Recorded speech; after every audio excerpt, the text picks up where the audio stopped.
या कार्यक्रमाच्या निमित्ताने या ठिकाणी उपस्थित असलेले आमचे सहकारी मित्र सचिन जाधव, वैभव नर्सरीचे मालक अमित, त्याचबरोबर या ठिकाणी कार्यक्रमाला उपस्थित असलेले आमचे स्नेही अरुण रोंगे आणि ज्यांनी या कार्यक्रमाचं अत्यंत सुंदर नियोजन केलंय ती सगळी आर्डोर सीड्सची सगळी टीम, उपस्थित असलेले सर्व शेतकरी, खर तर बऱ्याच अंतरावरून इथं शेतकरी पण आलेले आहेत. आता त्यांच्या भेटीगाठी सुद्धा झाल्या. आता आपल्या सगळ्यांच्या डोक्यामध्ये सुरुवातीला एक प्रश्न असेल की बाबा तुमच्या समोर एक शेतकरी उभा आहे.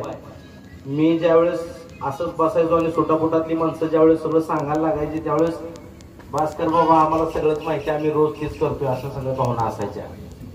पण आज मी एक शेतकरी आहे आणि तुमच्या सगळं संवाद साधण्यासाठी येत आहे.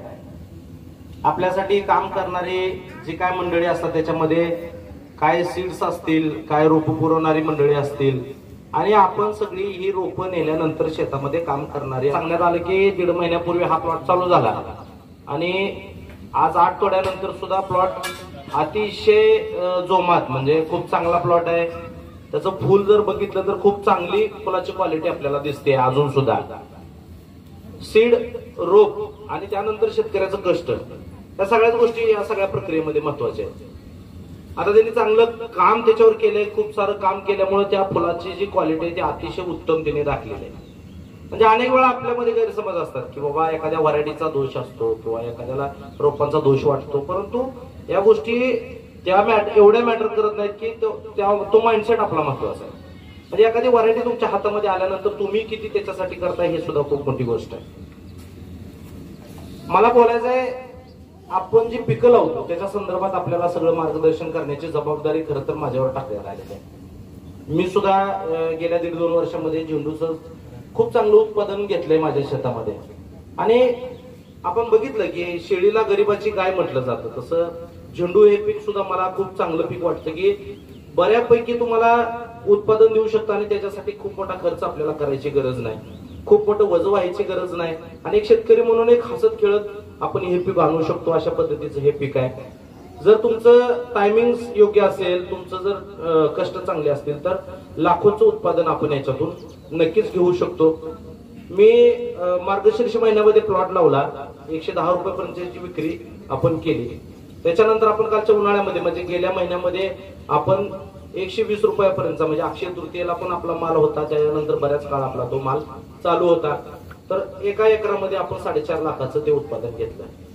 मग लक्षात आलं की बाबा हे पीक आपल्याला वरदान ठरणारं पीक आहे आणि त्याच्यामध्ये आपण काम चालू ठेवलं पाहिजे. आता याच्यामध्ये 2 गोष्टी आहेत. म्हणजे आता आपण थोडस जर बघितलं तर आपल्याला सांगण्यात येणारी शेती आणि आपली पारंपरिक चालत आलेली शेती त्याच्यामध्ये खूप सारा फरक आपल्याला दिसतो. आणि आज जी युवा पिढी आपली शेतीमध्ये काम करते त्या युवा पिढी पुढे फक्त शास्त्रीय पद्धतीने केली जाणारी शेती मानली जाते. वेगवेगळे विद्यापीठ असतील, वेगवेगळी संशोधन असतील, ती त्या पद्धतीने आज आपल्यापर्यंत पोहोचतात. आणि एक अशी शेतीची पद्धत आहे की ती जी आपल्या वाडवडिलांची आहे, आजोबांची आहे आणि त्यांनी ती शेती जगलेली आहे, शेतीला सांभाळलेलं आहे आणि त्यातून उत्पादन घेण्याची एक पद्धत आहे. आता दोन्हीपैकी कुठली निवडायची? एकीकडे मला सांगितलं जातं की शेतीला जपलं पाहिजे, मातीला जपलं पाहिजे, पिकांना लेकरासारखं सांभाळलं पाहिजे, शेती आपली आई आहे. 100% खरं आहे. प्रतिकूल वातावरणामध्ये आपल्याकडे खिशात रुपया नसताना अख्खं आयुष्य आपण जे बिनधास्त जगत असतो, ज्याच्या विश्वासावर जगत असतो, ती आपली काळी आई आहे. आणि एकीकडे आपल्याला काय सांगितलं जातं की याच जमिनीमध्ये तुम्ही जमिनीचा विचार न करता फक्त पिकाचा विचार करून, उत्पादनाचा विचार करून काय प्रॅक्टिसेस तुमच्या समोर मांडल्या जातात ज्याच्यातून शेतीचं खूप मोठं नुकसान होतं. आता मग आपल्याला पिढ्यानपिढ्या शेती व्यवसाय करायचा आहे. आपल्या मुलाला सुद्धा आपल्याला शेतीमध्ये भविष्य हुडकावं लागतंय. आसपासची परिस्थिती बघितली तर ते खरं आहे.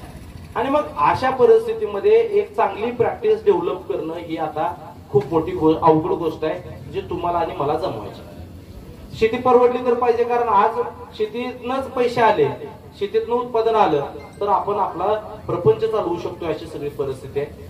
मग आसपास मार्केटिंग एवढं आहे म्हणजे तुम्हाला औषध दुकानदाराकडे तुम्ही गेला आणि एखाद्या फवारणीबद्दल तुम्ही सांगितलं, एखादं औषध असं आहे की ते आता मारायची गरज नाही, ते खूप महागड आहे, ते तुम्हाला आज मारलंच पाहिजे अशी परिस्थिती नाही, एक बेसिक एखादं औषध वापरून सुद्धा तुम्ही तो रोग आटोक्यात आणू शकता. परंतु होतं काय, आपलं अज्ञान आहे, आपल्याला काही गोष्टीची माहिती नाही आणि मग त्याच्यामुळे काय होतं की आवश्यकता नसणारी सुद्धा औषधं आपल्याला मारावी लागतात आणि त्याच्यासाठी खूप मोठा आपला खर्च होत असतो.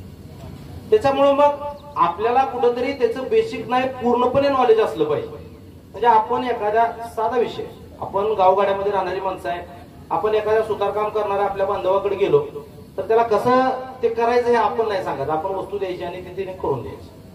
लोहार बांधव असतील, बरीच कामं करणारी मंडळी त्याच्या धंद्यामध्ये ती निपुण असतात, म्हणजे त्याच्यातलं त्यांना आपण सांगायची गरज पडत नाही.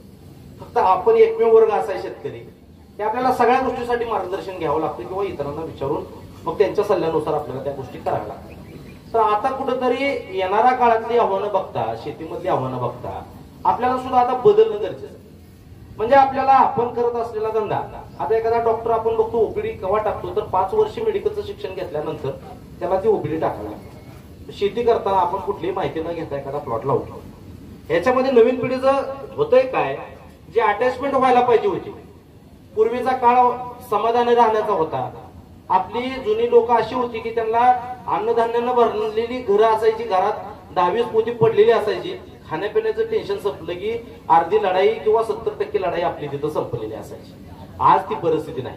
आपल्याला आपल्या गरजा, सगळ्या ज्या वाढलेल्या गरजा आहेत त्या शेतीवर भागवायच्या आहेत, म्हणून करता शेतीतलं परिपूर्ण शिक्षण घेणं ही आज काळाची गरज आहे. आणि जर ते आपल्याला नसेल तर आपण ही जी रेस आहे, आता ही रॅट रेस आहे, म्हणजे तुम्ही कायम सरकारला नावं ठेवू शकत नाही, तुम्ही कायम पडणाऱ्या पावसाला नावं ठेवू शकत नाही, वाढलेल्या टेम्परेचरला तुम्ही काय बोलू शकत नाही.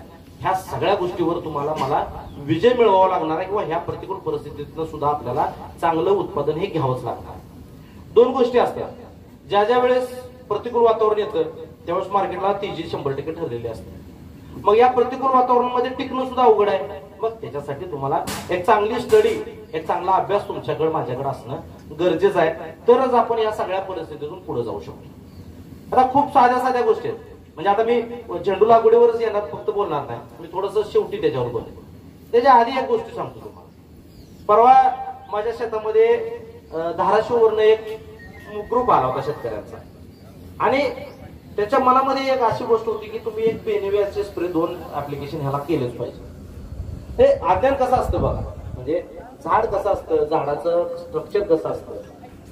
आज मला सांगा 5 पानं झाडाला आहेत, 4 पानं झाडाला आहेत, आणि त्या झाडाची जर रुंदी बघितली तर तुम्ही पोटभर पान आहे, पण 2 ऍप्लिकेशन करण्याचा खर्च 3,500-3,000च्या घरात आहे. आता बघायला गेलं तर त्या 5 पानावर आता साधारण आपण थ्रिप्स किंवा नागाळीसाठी त्याचा स्प्रे करतो ना बेनिवियाची. आता 4-4-5-5 एकरांना आपल्याला लागवड्या असतात, काही पिकामध्ये आपण त्या 2 ऍप्लिकेशन करायच्या म्हणलं तर 10-20 हजाराचा खर्च करणारे पण बागायतदार लोक आपण होतो. पण मुळात या 3-4 पानाचं जे कार्य आहे त्या कार्याला किती किंमत आहे. मुळात फक्त त्या रोपाची स्टंप तयार करणं हे एकच काम घेऊन जन्माला आलेली ही 4 पानं, आणि त्या 5 पानावर नागाळी आली काय किंवा बाकीचं काय थोडासा रोग आला काय, आणि तो आपण साध्या औषधानं सुद्धा कंट्रोल केला. म्हणजे कार्टाप हायड्रोक्लोराइड सारखं 1983 आलेलं जे मॉलिक्युल आहे, तर ते मॉलिक्युल तुमच्या बेनिवियापेक्षा चांगलं काम करतं आणि ते 200 रुपये मध्ये करतो. तुम्ही 2,000 स्प्रे आपण मारतो. आपल्या लेकराला साधा बिस्किट पुडा न्यायचा तर क्रीमचा बिस्किट पुडा न्यायचा हे विचार करणारे आपण माणसं. कष्टाचं पैशात आपलं आपण कुठेही खर्चत नाही तसं, पण इथं मात्र आपली फसवणूक पद्धतशीर होती. मग आपल्याला ते बेसिक नॉलेज असेल. मी त्यांना सांगितलं की ह्या 5च्या 5 पानावर जरी नागाळी आली तरी फरक काय पडतो. 6वं पान मी सांभाळू शकतोय, आलेली नागाळी मारू शकतोय, पुढचा फुटवा मी चांगल्या पद्धतीने डेव्हलप करू शकतो. मग त्याच्यासाठी 3-4 हजाराचा खर्च या ह्याच्यामध्येच करणं कितपत योग्य आहे. त्याची व्हेजिटेटिव्ह ग्रोथ चालू होणार आहे, त्याचे फुटवे चालू होणार आहे, त्याच्या कळ्या चालू होणार आहे, तेव्हा मला एक्स्ट्रा पैसे खर्च करायचे त्या प्लॉटसाठी.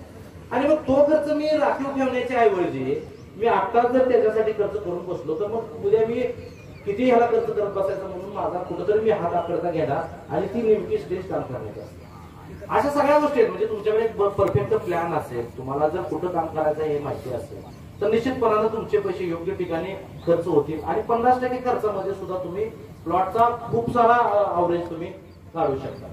अशा अनेक गोष्टी आहेत. म्हणजे याचा जर आपण अभ्यासच नाही केला, आता मातीला जपणं का आवश्यक आहे तर खूप मोठी गरज आहे. आज तुम्हाला बऱ्याच वेळा सांगितलं जातं की 15 दिवसाला एक ड्रिप मधून बुरशीनाशकाचं कीटकनाशकाचं ऍप्लिकेशन केलं गेलं. गरज नाही, म्हणजे मुळातच गरज नाही.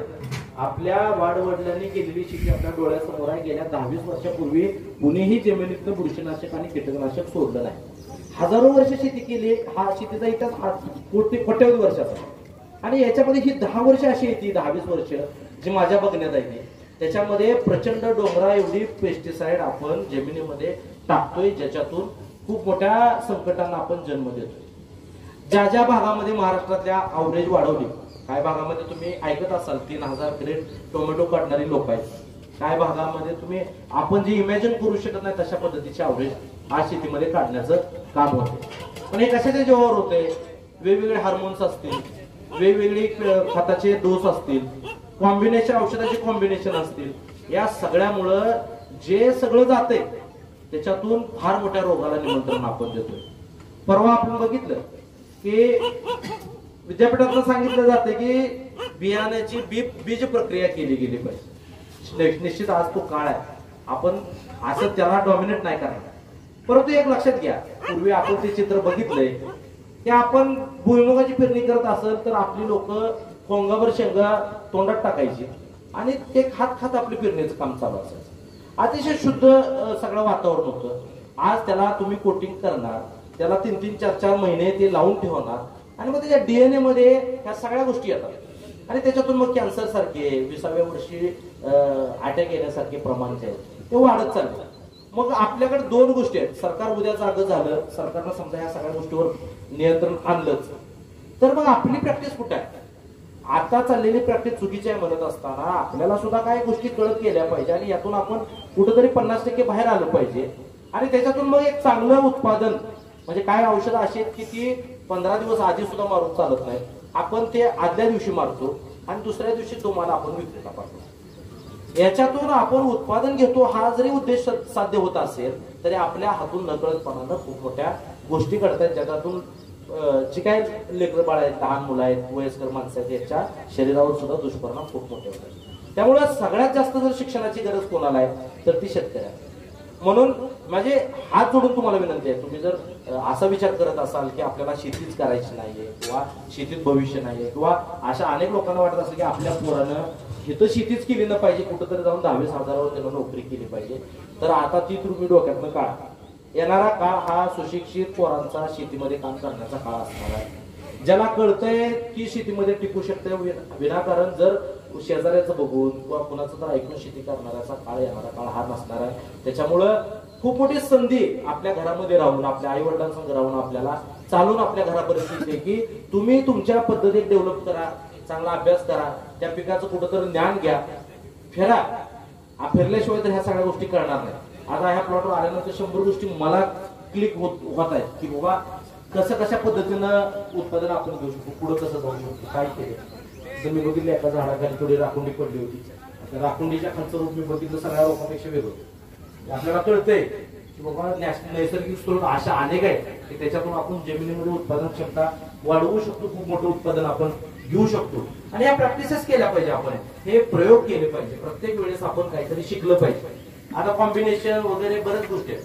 म्हणजे आपल्याला माहिती आहे नेटिव्ह मध्ये जो घटक येतो तो फॉलिपर मध्ये येतो, फॉलिपर मध्ये येतो तो किक स्टार्ट मध्ये येतो, किक स्टार्ट मध्ये तुम्हाला त्याच्याबद्दल कॅप्टन हा घटक येतो आणि मग तुम्हाला नेटिव्ह पेक्षा 25% खर्चामध्ये एक मॉलिक्युल बाजारात मिळतं.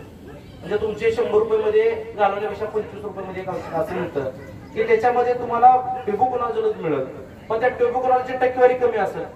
आता जास्त टक्केवारी असलेलं औषध आपण कधी वापरायचं? जेव्हा रोग आलाय.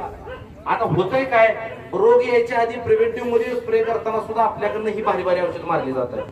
थोडासा अभ्यास केला तर आपल्याला लक्षात येईल की बाबा जाता 20% टक्केवारी असलेलं औषध 100%ची गरजच नाही, रोगच आला नाही, तर मग एवढं भारी औषध का मारायचं आपण? हे सगळं प्रोसेस आहे, तुम्हाला हे शिकायला मिळेल तुम्ही ज्या वेळेस ह्या सगळ्या गोष्टीवर काम कराल. काय होतंय काय नाही, कधी कधी आपण जमिनीखाली मुंडकं घालून बघितलं पाहिजे किंवा गुडमडकं म्हणजे प्रत्यक्षात नाही असा एक विचार केला पाहिजे किंवा खाली काय काम चालत असेल, मुळ्यांना किती लोड असेल, कुठल्या मातीमध्ये कशा पद्धतीने मुळेच काम कधी थांबत असेल, कधी वॉटर लेवल कशी मॅनेज करायची, कधी तुमचा पाण्याचा निचरा कसा गरजेचा आहे, त्याला सुटेबल वातावरण कधी असतं, पाणी किती दिलं गेलं पाहिजे, त्यांचा सुद्धा संघर्ष खूप कमी केलाय आपण.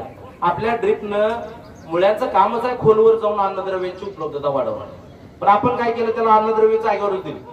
आणि मग ह्यातून काय नुकसान होतंय, काय फायदा होतोय, वातावरणाला कसं मॅच करायचं, नत्रयुक्त खतं कधी द्यायचे, फॉस्फरस कधी वाढवायचा, हे सगळं जर शिकला तुम्ही तर निश्चितपणानं तुमच्या शेतामध्ये असलेलं जे पीक आहे ते अप्रतिम असं पीक तुम्ही कमी खर्चामध्ये आणू शकता. आणि कितीही प्रतिकूल म्हणजे माझे आज 6 टोमॅटोचे प्लॉट आणि ते करताना मी अतिशय म्हणजे सुंदर, सुरुवातीचा माझा आता 10 दिवसामध्ये चालू होईल, त्याच्यानंतर एक 10 दिवसांना होईल, त्याच्यानंतर एक 15 दिवसांना होईल, असे टप्पे टप्पे टप्पे करत मी 6 प्लॉटची लागण केलेली आहे. खूप मजा आहे याच्यामध्ये, म्हणजे तुम्ही फेलच जाऊ शकत नाही, हा आत्मविश्वास आहे त्याच्यामध्ये. मार्केट पडलं म्हणलं तरी किती दिवस पडणार, आपण मार्केटचा सुद्धा बोकांडी बसलं पाहिजे, कारण मार्केट पडण्याचा पण एक कालावधी आहे, एक तुम्ही महिनाभर त्याला थांबू शकता. त्या महिन्यानंतर तुम्हाला मार्केटमध्ये वाढ ही दिसणार आहे. तुम्ही कुठल्याही मार्केटकडे लक्ष ठेवून बघा, कारण ती प्रोसेस आहे, त्याच्यामध्ये माल नाही काढला तर तुम्ही दुर्लक्ष झालं तर प्लॉट खराब होतात हे आपल्याला माहिती आहे. आपण शेतकरी म्हणून थोडा विचार करूया, दर नसला तर त्या प्लॉटचं किती दिवस लाईफ राहणार आहे.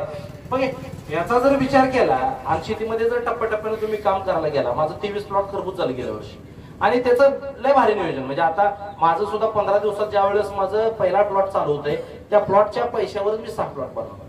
म्हणजे लोक एफडी करतात 7 वर्षात, माझी एका वर्षामध्ये 10 एफडी एवढे पैसे त्या एका प्लॉटचे होतात. म्हणजे एक प्लॉटवर 23 प्लॉट करणार आपण शेतकरी आणि त्याला पैसे लागत आहेत. पहिला प्लॉट जीव लावून टाकायचा, अभ्यास करून टाकायचा.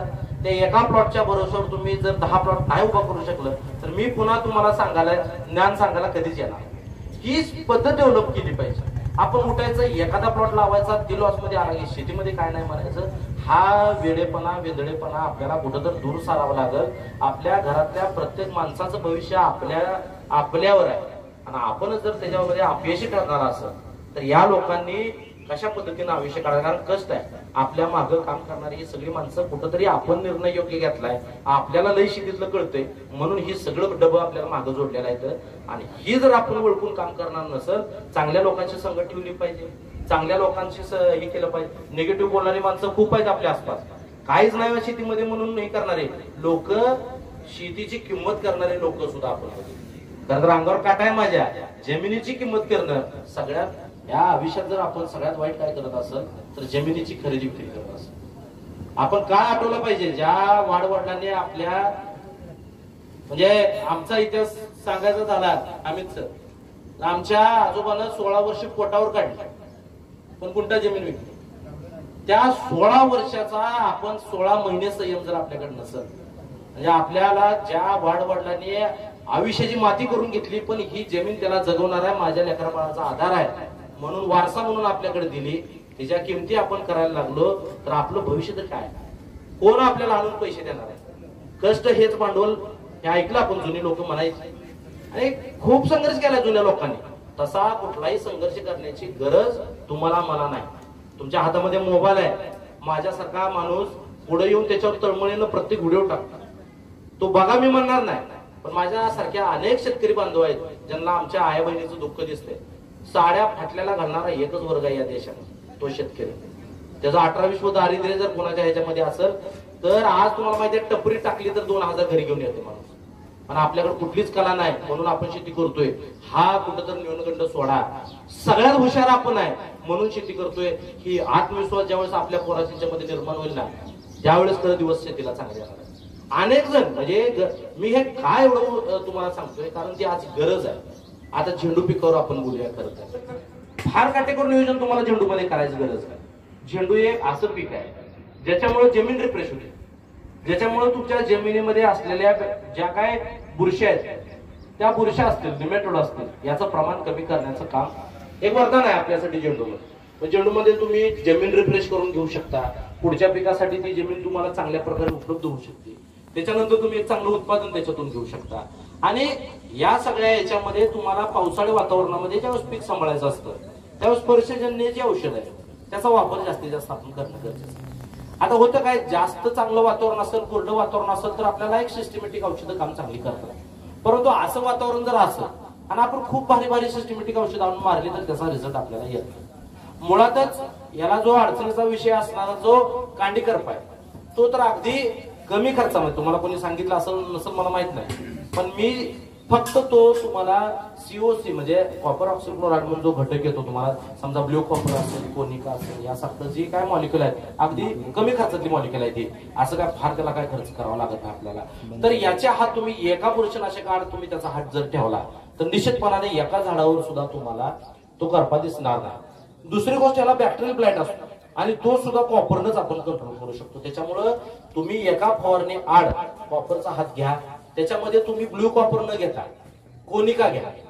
ब्ल्यू कॉपर तुम्हाला 2 टाका लागेल, ते हार्ड स्प्रे होईल. त्याच्यापेक्षा मग तुम्ही कोनिकाला जा, 1 प्रमाण आहे, खूप कमी ह्याच्यामध्ये तुम्हाला चांगलं कव्हरेज मिळेल. त्याच्यामध्ये कासुबी येईल, तुम्हाला अँटीबायोटिक चांगलं काम करेल आणि ह्या पिकालाही ताकद द्यायची काम आहे. म्हणजे जिथं रोगाला तुम्ही प्रतिबंध केलाय मग पीक निरोग आहे म्हणजे ते सर्व्हाइव्ह करणार आहे, तुम्हाला एक चांगलं उत्पादन देणार आहे. त्याच्यामुळे रोग येऊ नये म्हणून काम पहिलं करा, प्रिव्हेंटिव्ह मध्ये काम करा. त्याचं एक शेड्यूल, एक त्याला असं चांगल्या पद्धतीने त्याचं नियोजन करा की बाबा 5व्या दिवशी मला स्प्रे घ्यायचा, बाकी मला 5व्या दिवशी दुसरं काम नाही, मी ते स्प्रे आधी घेणार मग बाकीच करणार. आपल्याला जसं 2 टायमाचं जेवणाचं शेड्यूल आहे तसं त्याचं एकदा शेड्यूल तयार करा की बाबा काय द्यायचंय त्याला. आपल्याला फर्टिगेशनचं सुद्धा तसं आहे. पहिला डोस तुमचा 3 बेसल डोस करा, लिक्विड अजिबात वापरू नका. मी 23 प्लॉट खरबूज केलेला माणूस आहे आणि एकाही प्लॉटला मी 1 ग्रॅम सुद्धा लिक्विड न वापरलेला माणूस. आणि ती आपली गरज नाही, ती आता आपल्याला फॅशन म्हणून आणलं, पण ती आपली गरज नाही. ते आलं भारतात पहिल्यांदा त्या फुलावर फक्त मारून दुसऱ्या दिवशी फुल तयार व्हावं म्हणून वरून स्प्रे करण्याकरता ते आले. आज त्याचा एवढा वापर चालू आहे की असं पाऊस पडतो, सोडलेला असतं, लिचिंग होऊन जातं, ते प्लॉट त्या मुळीच्या खाली गेले की त्याचा विषय संपला आणि ते जमीन ऍसिडिक करतं, बऱ्याच त्याचे दुष्परिणाम आहेत आणि त्याच्याकडे आपल्याला जायचं. आपल्या देशामध्ये जी हरित क्रांती झाली, आपला देश 2 दिवस उपाशी राहत होता, त्या हरित क्रांती झाली, त्याच्यात सल्फेट फॉर्मचा खूप मोठा रोल आहे. ही खतं आली आणि आपलं उत्पादन वाढलं. फक्त आता मधल्या काळात काय झालं, या सल्फेट खताचा झाला भरमसाठ म्हणजे गैरवापर. म्हणजे 10-20 ट्रक ट्रॅक्टरने नेलेली चित्र तुम्ही बघितलं असेल, मोठे मोठे बागायतदार अख्खा ट्रॅक्टर लोड करून घेऊन जायचे. आज ती परिस्थिती राहिली नाही.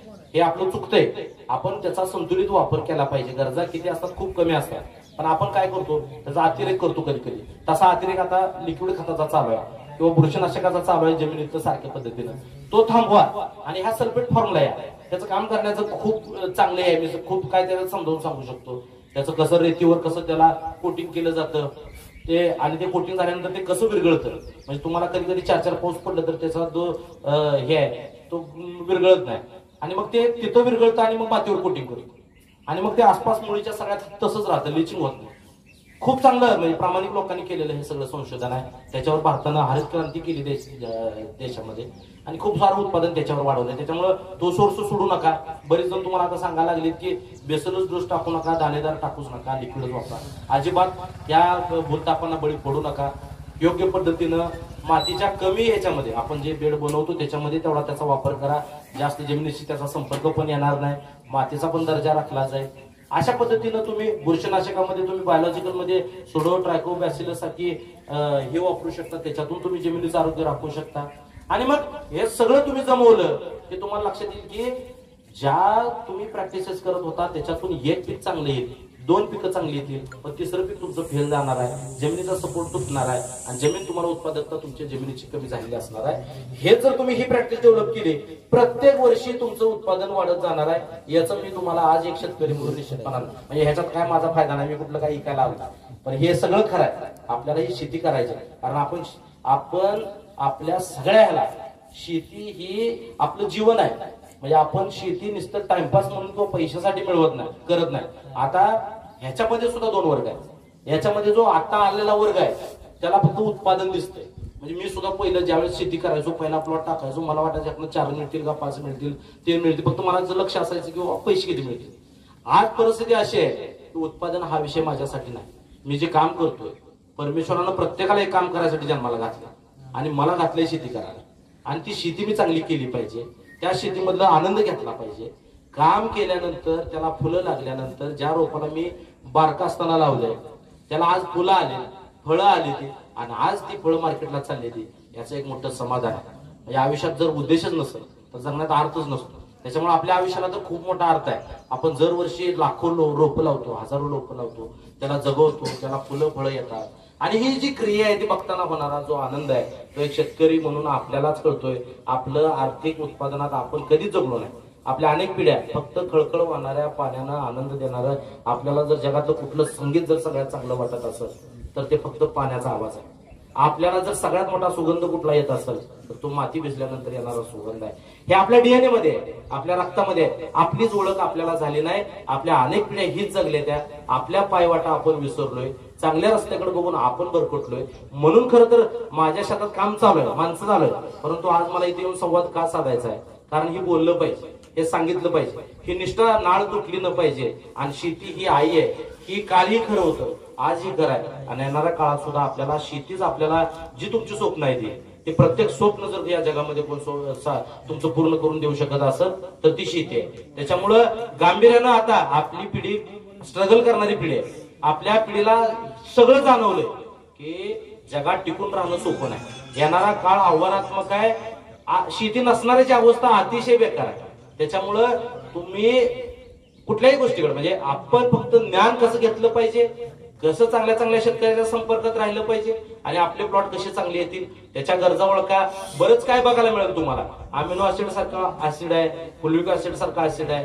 हे तुम्ही ज्यावेळेस तुमच्या ह्याला फुल लागायला चालू होतं त्यावेळेस तुम्हाला क्लिक झालं पाहिजे की आता हे फुलं येतात, म्हणजे ह्याची क्रिया घडायसाठी हे लागतंय. मग मी मायक्रोन्यूटन दिलं पाहिजे, विकृती तयार झाली न पाहिजे, त्याच्यामध्ये चांगल्या फुलाची कळ्यांची संख्या वाढली पाहिजे. हे मला डोळ्यासमोर ज्या दिवशी दिसतं त्या दिवशी मी ते काम चालू केलं. मला ते तर कोणी सांगायची गरज नाही की तुला तुझ्या झाडाला फुलं यायला लागली की तू हे वापरलं पाहिजे. हे कुठंतरी अज्ञान आहे आणि आपल्याला त्या अज्ञानाची आता लाज वाटायला पाहिजे. कारण आपल्याला फसवलं जर आपण कुठं जात असेल तर ते ह्या अज्ञानापोटी आपण फसवलं जातो. नाही तर मार्केटमध्ये असा एक माणूस जन्माला आला नाही जो शेतकऱ्याला फसवत. पण होतंय काय, आपलाच अभ्यास नसल्यामुळं. मग बघा तुम्ही, सांगणारी माणसं कधी शेती करत नाही. लय मोठं सांगून जाणार पण शेती कोण करत नाही. म्हणजे सांगण्यामध्ये जो नफा आहे तो शेतीमध्ये नाही असं चित्र आहे सध्या. पण तुम्ही जर सगळ्या गोष्टीकडे डोळसपणानं बघितलं, मलाही कोण काय सांगायला आलं नाही. मी गेल्या अनेक वर्षापर्यंत म्हणजे माझी परिस्थिती मी तुम्हाला सांगू नये आणि तुम्ही ती ऐकून अशी सगळी परिस्थिती. माझ्या लेकराशीला दुसरी तिसरीला असणाऱ्या लेकराशीला मी मल्चिंग वाढायला लावून नवरा बायको मल्चिंगला द्यायला माझ्याकडे पैसे नव्हते. आज मी तुमच्या समोर येऊन बोलतो म्हणजे त्याच्यामध्ये तेवढं दिवस हाल अपेष्टा काढल्या. पण गरज होती की आपल्याला जगायचं आहे तर मग मिळवायला लागणार. आणि मग शोध सुरू झाला की बाबा आपल्याला माहिती असली पाहिजे. आणि मग ही माहिती त्या पिकांकडे सारखं सारखं बघण्यानं, सारखं सारखं त्या बारीक लक्ष देण्यानं ते लक्षात यायला लागलं की बाबा ही कुठंतरी असं आहे, मग हे असं आहे, मग हे असं आहे. आज मी मार्केटिंगवर सुद्धा काम करतो की मार्केट काय चाललंय, या वर्षीचा ट्रेंड काय चालू आहे, नस कशी पकडायची, सीझन कशी पकडायची. माझं 23 प्लॉटचं खरबूज करत असताना मी पहिल्या रोपाची ऑर्डर कॅन्सल केली. मला लक्षात आलं की पुढे जाऊन दर पडणार आहे. आज हा जो फ्लो सगळा उठून बसलाय त्याच्यामुळे आज आपण लागवड करणं योग्य नाही. आणि पहिला प्लॉट हा 10 प्लॉटचा बाप असतो, कारण त्याच्या जीवावर ही लेकरं जन्माला घालायची ते आपल्याला. त्यामुळे पहिलाच प्लॉट चुकला, पुढची सगळी पिकं थांबतात आणि आपला सगळा मग प्रवासच थांबतो. म्हणून पहिलं प्लॉट लावताना, पहिला ज्यावेळेस प्रयोग आपण करताना अभ्यासपूर्वक करायचा. सीझनची नस लक्षात येतो थांबायचं. ज्यावेळेस वाटतं फ्लो थांबलाय आता इथून घडत, हे अनेक गोष्टी आहेत. तुम्हाला अभ्यासच करायचा असेल तर खूप सारं तुमच्या सगळं पुढं तुमच्या ठेवलंय. पोराशांच्या हातात सगळं मोबाईल आहेत. तुम्ही कुठले मग आता 6 प्लॉट लावत असताना हिमाचल प्रदेशमध्ये आज किती पाऊस पडतोय हे मी बघतोय. कारण हिमाचल प्रदेशमध्ये तेवढा माल आहे आणि कर्नाटक मध्ये खाली माल आहे. मग इथलं मार्केट काय चाललं किंवा इथं काय परिस्थिती आहे. 3 दिवस झालं अति मुसळधार पाऊस चालू आहे आणि सगळा माल खराब माल मार्केटला यायला लागला. येणारं भविष्य टोमॅटोला सुद्धा 8-10 दिवसांमध्ये तुम्ही 2000ला गेलं तरी सुद्धा ती विशेष वाटून घेऊ नका. ती परिस्थिती आहे. लोकांनी काय ठरवलं, गेल्या वर्षी सगळ्यांनाच वाटायला लागलं आता काय टोमॅटो 5,000वरून 3,000वरून काय डायरेक्ट 300वरच येणार आहे काय, सगळ्यांनी टोमॅटोच्या लागवडी केल्या. तसं होत नाही. आपण प्रतिकूल वातावरणाला बघितलं पाहिजे की बाबा प्रतिकूल काय आहे आणि अनुकूल काय, लागवडी काय आहे. ह्या सगळ्या गोष्टीला जर तुम्ही करला परफेक्ट शॉट कसा असते ते तुम्हाला लक्षात येईल. आता ही प्रोसेस आहे. मी आजच हे तुम्हाला सगळं जमलं असं नाही, पण आम्ही आता हे सगळ्या गोष्टीवर काम करायला लागलो तेव्हा संधी कुठं आहे. आता गेल्या वर्षी दिवाळीला दसऱ्याला आपण फुलं टाकून दिली, मी टाकून दिली, मग मी सुद्धा होतो. म्हणजे गेलेल्या मालाचा महागारी काहीच नाही. इकडं मात्र पैसे पदरून द्यायचे पडाय. आज सगळ्याला वाटतंय ह्या वर्षी सुद्धा राहणार 200 रुपयाने जरी तुम्हाला विकलेला जर दिसला तर नवल वाटून घेऊ नका. मी आज तुम्ही लावा म्हणून म्हणत नाही. ही परिस्थिती आहे, ही सिस्टीम आहे की नॅरेटिव्ह कसा सेट होतो, कशी परिस्थिती तेजीची तयार होते. जेवढी मोठी मंदी येते तेवढ्या मोठीनं तेजी काय येते, तर ही प्रकार आहे त्याच्यामध्ये. ह्या सगळ्या गोष्टीला आता प्रत्येकाला, आज माझ्यासारख्याला काय वाटत होतं, रानं रिकामी येते, उन्हाळ्यात पाणी नव्हतं, पाऊस योग्य टायमाला पडलाय, आणि आता सगळ्यांची वातावरण अनुकूल आणि सगळी तरकारी पिकं लावायला चालू होतील. अजिबात तसं झालं नाही. सगळ्यात मोठा जर वर्ग ह्या आपल्या याच्यामध्ये जर कशाची पेरणी झाली असेल ती कांद्याची झाली 1.5 पट, आणि जी खरीपाची जी झाली, उडीद असेल किंवा इतर पिकं असतील त्याची झाली 120 पट. म्हणजे हे जे 70 पट वाढलं, त्या 70% तुमचं भाजीपाला कमी झालं. आणि आज तुम्ही बघा, तुम्हाला लागवडीच्या तुम्ही दरवर्षी बघता त्याच्यामध्ये तुम्हाला घट झालेली दिसते. आणि मग हा वेळ असतो, म्हणजे आपण एखादा निर्णय घेत असताना ही एक वेळ असते. अनेक पिकं आहेत, दोडक्यासारखं पीक तुम्ही घेतलं तरी एका महिन्यामध्ये तुम्हाला पैसे देऊन तुम्हाला त्या रेस मधून बाहेर काढतं आणि दुसऱ्या 100 जणांना ती संधी निर्माण करून देतं. त्याच्यामुळे फ्लो लगेच लक्षात आला पाहिजे, आपण कुठला प्लॉट टाकला पाहिजे. 140 रुपये मला वाटतं यावर्षी दोडका विकायला गेला, 130-140. किती मोठी संधी आपल्या हातात आहे, ती कधी गाठायची ह्याचा जर अभ्यास झाला तर तुम्ही किती पैसे मिळवू शकता ह्याला लिमिट तुम्ही घालवू शकत नाही. कोट्यावधीचं मालक व्हायला तुम्हाला फक्त 4 ते 5 तुमच्या गेमा सक्सेस झाल्या पाहिजे. माझ्याकडे अशी उदाहरणं आहेत, मी अनेक लोकांच्या शेतकऱ्यांच्या संपर्कात असल्यामुळं अशी लोक ज्यांनी ऊस तोडीचा धंदा केलाय आणि आज त्यांनी 20-20 एकर जमीन घेऊन कोट्यावधीची मालक आहेत, अशी लोक सुद्धा मी बघितली. त्याच्यामुळे शेती क्षेत्राला जो बघण्याचा दृष्टिकोन आहे की बाबा ह्या क्षेत्रात काय भविष्य आहे, पहिलं ही आपल्याला डोक्यातनं काढावं लागेल. ही बारकी खूप चांगली पीक आहे. आता ही झेंडू बद्दल तर मी बोलावं तेवढं कमी, कारण परवा माझ्याकडे अशी परिस्थिती झाली की पाणी माझं कमी होईल असं मला कधीच वाटलं नाही. आणि मग मी चांगला अभ्यास केला होता झेंडूवर, किंवा चांगलं दर राहणार. मला शेलार शेठ म्हणून आपले ह्याचे व्यापार आहेत मुंबईच्या दादर मार्केटचे, मग त्यांनी मला सांगितलं की एक अशी व्हरायटी तुम्ही ती लावा. मग माझ्याकडे ड्रीम 12,000 लावलो होतो मी, ड्रीम येलो. आणि 2-3 वाट चांगलं लावायचं म्हणून मी सगळं हे केलं, रोप पण आले आणि इकडं पाणी बरोबर त्यावेळेस पाण्यानं दगा दिला. आता 16 नंतर पहिल्यांदा असं झालं की शेतातलं पाणी संपलं. आता काय करायचं म्हणून विवंचनेत असताना ती रोप मी एक शेतकऱ्याला दिली. आता अभ्यास माझा होता, पण फायदा त्या शेतकऱ्याचा चांगला जबरदस्त झाला. 20,000 रुपयाची त्यानं प्लांटेशन केलं, अतिशय चांगलं उत्पादन त्यानंही घेतलं. आणि माझंही 12,000 याच्यामध्ये मी काही नसताना असं उन्हाळ्यामध्ये मी इतर शेतकऱ्यांची परिस्थिती बघत होतो ना, आपण 4.5 लाखाचं अगदी बजेट, म्हणजे काही त्याला फार लय मोठी झट घेतली असं नाही. एकच प्लॉट बाहेर होता, 4.5 लाख रुपये देऊन गेला. ते 4.5 लाख घेतले, 6 लाखाचं टोमॅटोचं नियोजन केलंय. त्याच्यात आता पहिला प्लॉट चालू होईल, त्याला दर चांगला मिळेल, दुसऱ्याला चांगला मिळेल, आणि त्याच्यावर परत अजून पण प्लॉट टाकायला मला संधी आहे. एकच भांडवल आहे, एकाच वेळेस केलेलं आहे, आणि त्या लाखभर रुपयावर आपण कितीही मोठं धाडस करू शकतोय. आपल्याला ती पेशन्स आला पाहिजे. बंगला लगेच गरजेचा नसते, बंगल्याची एक स्टेज आहे, गाडीची एक स्टेज आहे, आणि ती स्टेज आल्याशिवाय ती घेतलं ना पाहिजे. शेतीला कंपाऊंड राहणार नाही, शेतीला कुठलीही गरज असलेली गोष्ट राहणार नाही. आले एखादं उत्पादन म्हणलं की पटकन आपण ते मार्गी लावतो, कर्ज काढतो, आणि मग पुन्हा शेतीवर ताण येतो. मग शेतीत प्रयोग करायला धाडस होत नाही. मग प्रयोग हे कुठेतरी हे सगळं आपण अज्ञानातनं झालंय आपल्याकडनं. आणि आपल्या युवा पिढीला मात्र ह्यातलं बाहेर पडावं नाही. हे दुष्टचक्र आहेत, या सगळ्यात अडकून पडावून चालणार नाही. स्मार्ट वर्क केलं पाहिजे, शेतात येऊन प्रॅक्टिकल केलं पाहिजे. बाहेर जोपर्यंत फिरत नाही तोपर्यंत शेतात सुद्धा काय करायचं कळत नाही. त्याच्यामुळे नुसतं शेतात राहून पण चालत नाही. आणि ही एक लढाई म्हणून आपण बघितली पाहिजे. हे इतर व्यवसायाचं वेगळं आहे, शेतीचं वेगळं आहे. आपण झोपेत असतो, अचानक कुठलं तर संकट रात्रीच्याला पाहून धो पडतो, आपल्याला खूप मोठा संघर्ष आहे.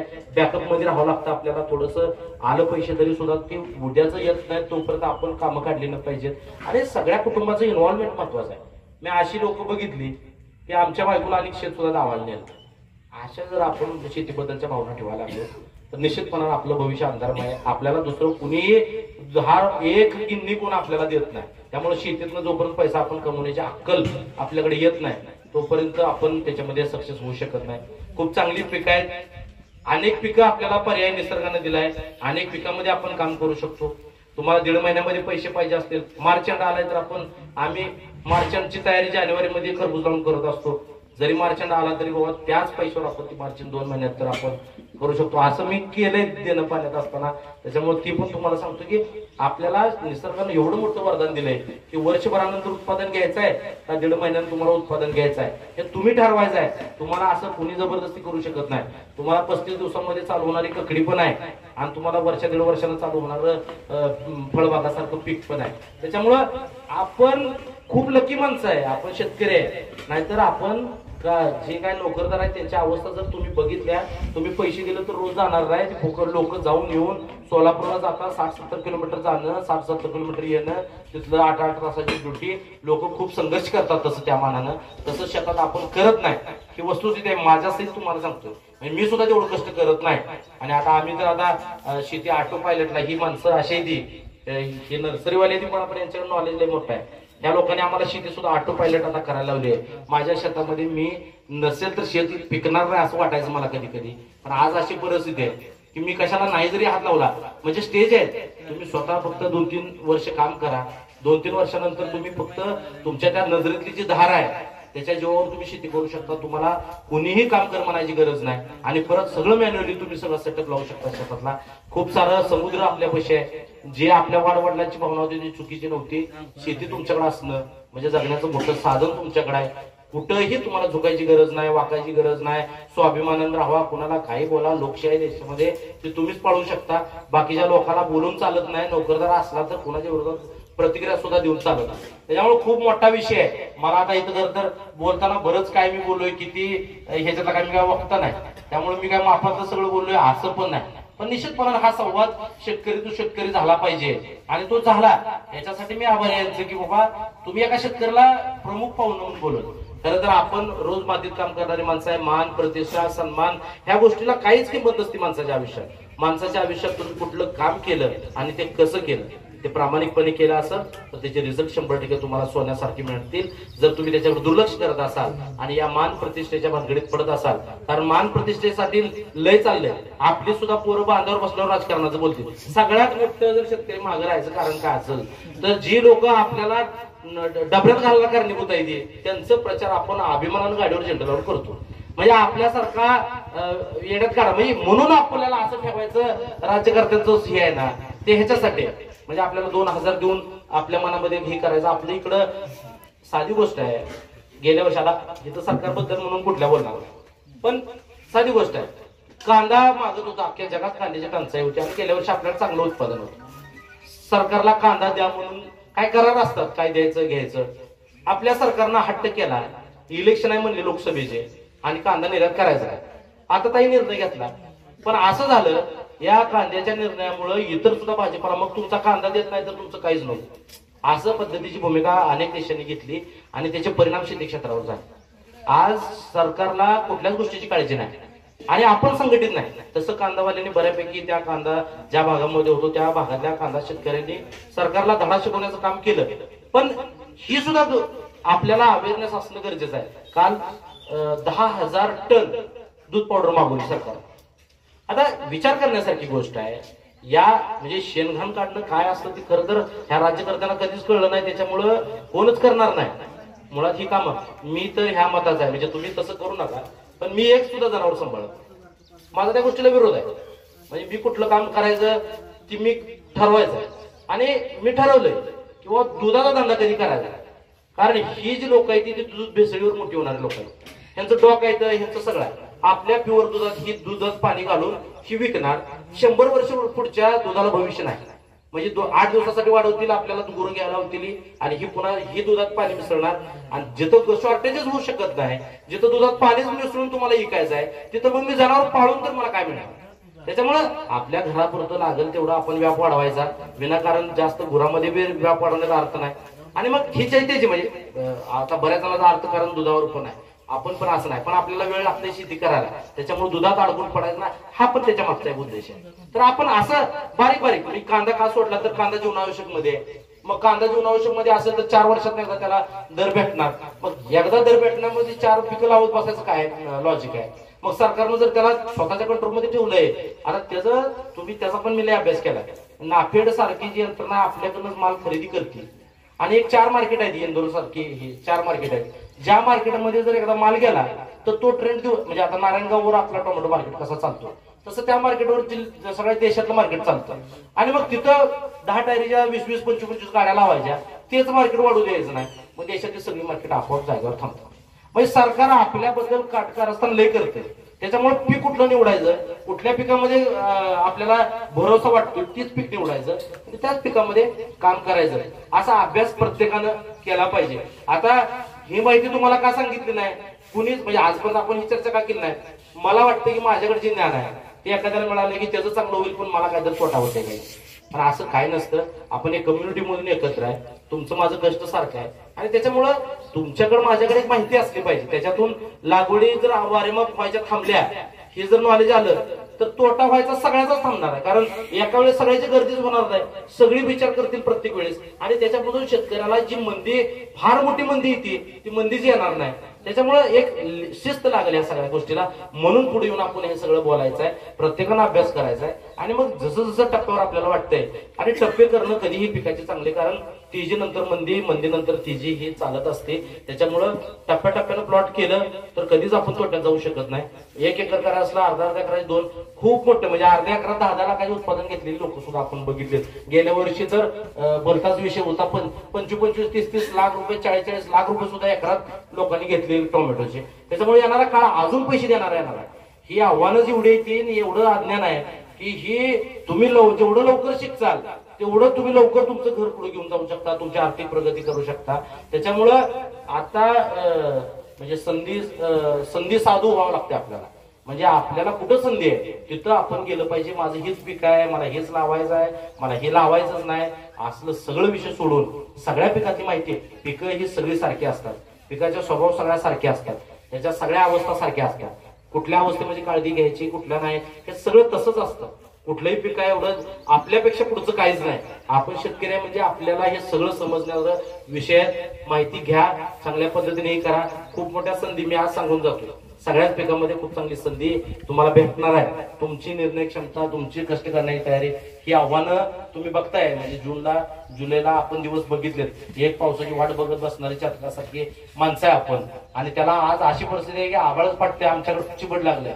म्हणजे इथनं पुढं जेवढी प्रतिकूल परिस्थिती निर्माण होणार आहे तेवढंच मोठी संधी निर्माण होणार आहे. आणि त्याच्यासाठी मग रानाची निवड असेल, निपळीची रानं मागं ठेवा, त्याच्यात आता लागवडी करा. इथून पुढच्या काळामध्ये जिथं जिथं पाणी साठू शकतं, जिथं पाण्याचं हे होऊ शकतं, पाण्यामुळे पिकाचं नुकसान होऊ शकतं, ती रानं आता सोडून द्या. त्याच्यामध्ये ऊस असेल, केळी असेल, असली पिकं लावून टाका. असं काही तुम्हाला सगळे पर्याय तुमच्या हातात आहेत, एकही पर्याय लोकांच्या हातात नाही. त्याच्यामुळे त्याचा सगळा विचार करा. खरं तर बोलण्यासारखं जरी असलं भरपूर, तरी आपल्याला हे शब्दात बांधणं सुद्धा अवघड असतं. मला सुद्धा इथं उभारून बऱ्याच वेळ तुम्ही बोला म्हणलं तर मी काय कुठं प्रॅक्टिस माझी झालेली नाही. त्याच्यामुळे जेवढं काय मला तुम्हाला सांगायचं होतं, जे मनात होतं ते निश्चितपणानं आता माझं मांडून झालंय. आता पाऊस सुद्धा आलाय आणि मला वाटतं 10 तारखेपर्यंत का 12 तारखेपर्यंत, 11 तारखेपर्यंत भरपूर पाऊस सांगितलेला आहे. महाराष्ट्रात सगळीकडेच पाऊस पडतोय सध्या. निश्चितपणानं तुम्ही आता काही पिकाच्या लागवडी निश्चितपणानं करू शकता. चांगलं दर इथनं पुढच्या काळामध्ये राहणार आहे. पण तुम्ही बघा, म्हणजे आता जी रानं गुंतलीत, ती रानं ज्यावेळेस मोकळी होतील तेव्हा पुन्हा फ्युचर राहणारच नाही, तेव्हा आपण अशीच गडबड करणार आहे. त्यामुळे आता जर कोणाकडे रानं शिल्लक असतील तर वेगवेगळी पिकं तुम्ही भाजीपाल्यामध्ये लावा. ह्या वर्षी बराच वर्ग ऊसाकडे डायव्हर्ट झालाय, बराच वर्ग कांद्याकडे डायव्हर्ट झालाय आणि त्याच्यामुळे बरीच संधी आपल्याला आता सध्या समोर दिसते. ही संधी सुद्धा मी या निमित्तानं सांगून जाणार आहे. आणि नक्कीच मला या ठिकाणी इथं बोलवलं, खरं तर हा एक प्रकारचा सन्मान आहे. तसा एका शेतकऱ्याला शेतातनं बोलवून इथं मार्गदर्शन करण्याची संधी मला दिली. आणि मुळात इथं 4 जणांना जरी बरं वाटलं असेल, मी एक उद्देश डोळ्यासमोर ठेवलाय की अवस्था वाईट आहे, जी लग्न होत नाही, ती काय उभं होत नाही, ती त्याच्या मागं सुद्धा एक पार्श्वभूमी आहे आणि ती खंत आहे. म्हणजे आपण पिढ्यानपिढ्या संघर्ष केलेली माणसं आहे आणि त्याच्या घरात आज मुलगी द्यायला जर लोक तयार नसतील, जगातला सगळ्यात कष्ट करणारा माणूस, प्रामाणिकपणे राहणारा माणूस, आणि त्याच्या घरी जर तुम्ही मुली देत नसाल तर समाज सुद्धा आपल्याला जोपर्यंत आपण यशस्वी होत नाही तोपर्यंत स्वीकारणार नाही. आणि म्हणून यशस्वी झाल्याशिवाय मी राहणार नाही अशा पद्धतीची शपथ तुम्ही घ्यावी म्हणून मी तुमच्यापर्यंत आलोय. जे ज्ञान मी देण्याचा प्रयत्न केला ते निश्चितपणानं तुम्हाला कुठंतरी टच झाला असं, तुमच्यामध्ये एक ऊर्जा निर्माण व्हावी या हेतून मी या ठिकाणी तुमच्या समोर आलो. मला बोलण्याची संधी दिली, आपण सर्वांनी ते ऐकून घेतलं. सगळ्यांचं मनपूर्वक आभार मानतो आणि थांबतो. धन्यवाद.